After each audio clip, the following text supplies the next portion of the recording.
जी तो चाह रहा है जी उसे ढेर सारा प्रेम करूं, इतना कि मेरे दंड की स्मृति ही कान्हा के मन से मिट जाए।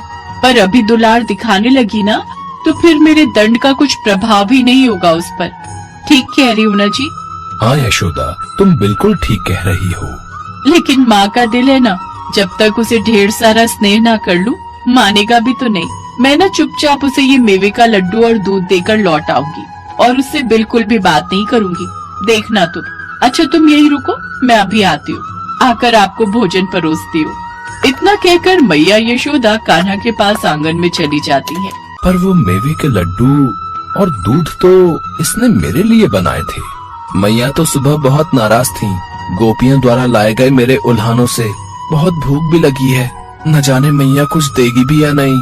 अरे मैया तो इसी ओर आ रही है और हाथ में कुछ है भी।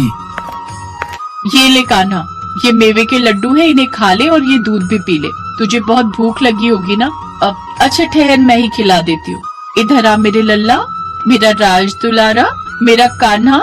सखा बिल्कुल सही कहते थे, माँ के दंड के बाद ढेर सारा प्यार भी मिलता है जो कि अमूल्य होता है।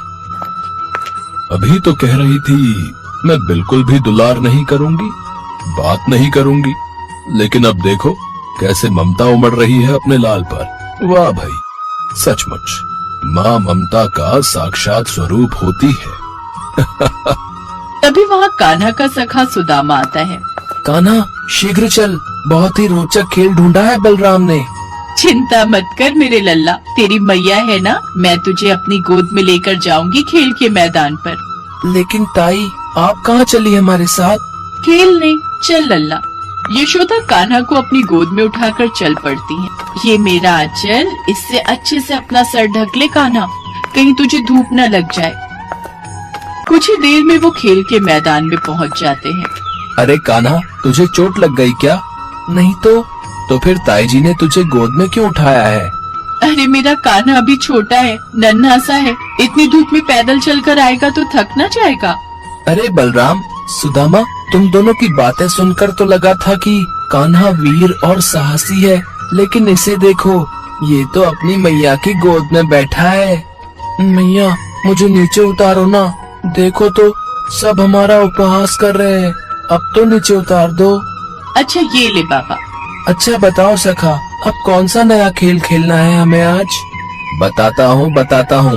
वो पेड़ देख रहा है, उसमें जो वो छोटे छोटे खिलौने हमने लटका रखे हैं ना, उन्हें लपक कर पकड़ना है, और जो जिस खिलौने को पकड़ लेगा वो उसका।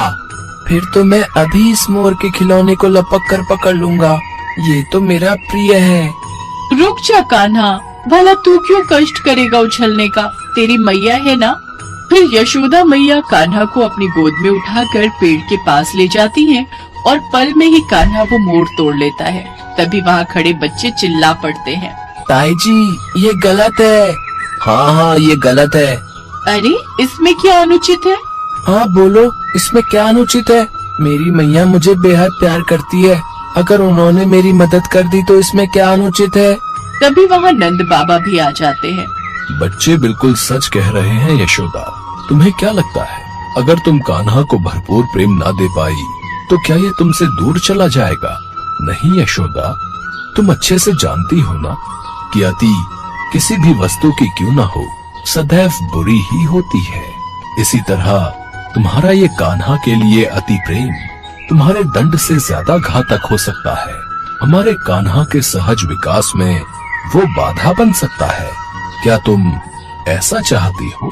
आप ठीक कहते हो जी, मैं कान्हा की दुर्बलता नहीं बल्कि उसकी शक्ति बनना चाहती हूँ। कान्हा ला, मोड़ दे लल्ला। यशोदा उस मोर को फिर से पेड़ से बांध देती है। जा लल्ला, अब इसे अपनी शक्ति से जीत कर बता। अवश्य मैया, आपका कान्हा कभी आपका सर नहीं झुकने देगा। कान्हा पहले प्रयास में ही उस मोर को लपक कर खींच लेते हैं, फिर बारी बारी से सभी कोशिश करते हैं, लेकिन कोई पांचवे प्रयास में तो कोई कुछ भी नहीं तोड़ पाता, जिस कारण कान्हा ये खेल जीत जाते हैं और अपनी माँ के गले लग जाते हैं। ये देख यशोदा अपने लल्ला पर गर्व महसूस करती है और उसे खूब लाड करती है। नंद बाबा भी दोनों का एक दूसरे के प्रति स्नेह देखकर काफी खुश थे।